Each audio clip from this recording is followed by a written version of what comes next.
Assalamualaikum warahmatullahi wabarakatuh. Singapura merupakan negara terkecil di kawasan Asia Tenggara, tetapi sangat multikultural atau terdiri dari beragam budaya.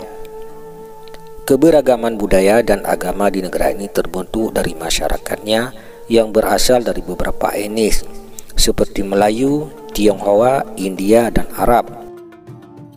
Meskipun letaknya berdekatan dengan Indonesia dan Malaysia yang mayoritas penduduknya beragama Islam, umat Muslim di Singapura menjadi minoritas. Dari data tahun 2020, jumlah umat Muslim di Singapura sebesar 15,6% dari keseluruhan populasi di sana. Mayoritas Muslim di Singapura berasal dari etnis Melayu, sementara 13% diantaranya adalah komunitas Muslim India. Hal itu berkaitan dengan proses masuknya Islam ke Singapura yang bersamaan dengan masuknya para pedagang dari Arab dan India. Menurut catatan sejarah, Islam pertama sekali masuk ke Asia Tenggara pada abad ke-7 yang dibuktikan dengan adanya cerita dari Cina yang berasal dari dinasti Tang. Sementara itu, masuknya Islam ke Singapura diduga bermula dari kaum Muslim yang berprofesi sebagai pedagang. Proses masuknya Islam di Singapura terjadi bersamaan dengan masuknya para pedagang Muslim dari Arab dan Persia yang berlangsung pada abad ke-8 hingga abad ke-11. Hal ini dipengaruhi oleh meningkatnya aktivitas perdagangan laut saat itu. Seperti diketahui, karena lokasinya yang strategis yaitu di jalur pelayaran dan perdagangan dunia, kota-kota pesisir dan pelabuhan di Singapura pun menjadi pemukiman bagi para pendatang Muslim dari berbagai negara. Para pedagang tersebut tidak hanya singgah, tetapi beberapa di antaranya juga ada yang menetap dan berkeluarga di wilayah tersebut. Dengan demikian, Islam diduga kuat telah hadir sampai ke Singapura sejak abad ke-8. Sejak periode kerajaan Sriwijaya, wilayah Singapura menjadi kekuasaan kerajaan-kerajaan di sekitarnya. Hal ini karena Singapura memiliki kota perdagangan yang memiliki pelabuhan-pelabuhan penting dalam jaringan perdagangan internasional. Pada abad ke-15, Singapura pernah dikuasai kerajaan Ayutthaya di Thailand, sebelum akhirnya jatuh ke tangan Kesultanan Malaka yang diperintah oleh Raja Parameswara. Parameswara mendirikan wilayah perdagangan dengan bandar-bandar yang kemudian semakin ramai dikunjungi oleh para pedagang Muslim. Pada periode inilah pedagang Muslim di Singapura mulai menyebarkan agama Islam dengan berbagai cara. Pedagang Muslim yang tinggal di Singapura banyak menikah orang-orang pribumi yang kemudian membentuk komunitas Islam secara perlahan. Pada masa ini, pembelajaran agama Islam masih dilakukan dengan sangat sederhana, yaitu melalui rumah-rumah, surau-surau, dan masjid. Setelah Kesultanan Malaka dikalahkan Portugis pada tahun 1511, penyebaran Islam di Singapura terhenti. Portugis membuat Kesultanan Malaka terpaksa memindahkan pusat pemerintahannya ke bagian selatan Johor, Malaysia. Selama masa penjajahan Portugis, Islam di Singapura tidak mengalami perkembangannya.